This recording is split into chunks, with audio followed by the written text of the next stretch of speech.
দাদুর হাঁস হঠাৎ করে একটি লাল ডায়মন্ড দেয়। এটা দেখে দাদু অনেক খুশি হয়। এরপর দাদু সেই ডায়মন্ডটি শহরে বিক্রি করতে যায়, কিন্তু কিছু গুন্ডা ডায়মন্ড সহ দাদুকে দেখে ফেলে এবং দাদুর পিছু নেয়।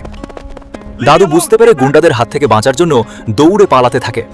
ভয়ে দাদু সেই ডায়মন্ডটি লুকানোর জন্য গরুর মুখের ভিতরে ঢুকিয়ে দেয়।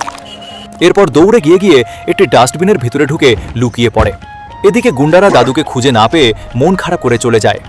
ওদিকে গরুটি তার পেটে ব্যথা অনুভব করে হাঁটতে হাঁটতে একটি গ্রামের ভিতরে চলে যায়। হঠাৎ করে গরুটি একটি মেয়ের সামনে অজ্ঞান হয়ে মাটিতে লুটিয়ে পড়ে। মেয়েটি কিছু না ভেবেই গরুটির গায়ে পানি ঢেলে দেয়।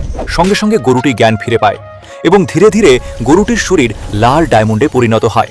ডায়মন্ডের গরুটি দেখে গ্রামের সমস্ত মানুষ অবাক হয়ে যায়। এরপর গরুটি তার মুখ দিয়ে কোটি কোটি লাল ডায়মন্ড বের করতে থাকে।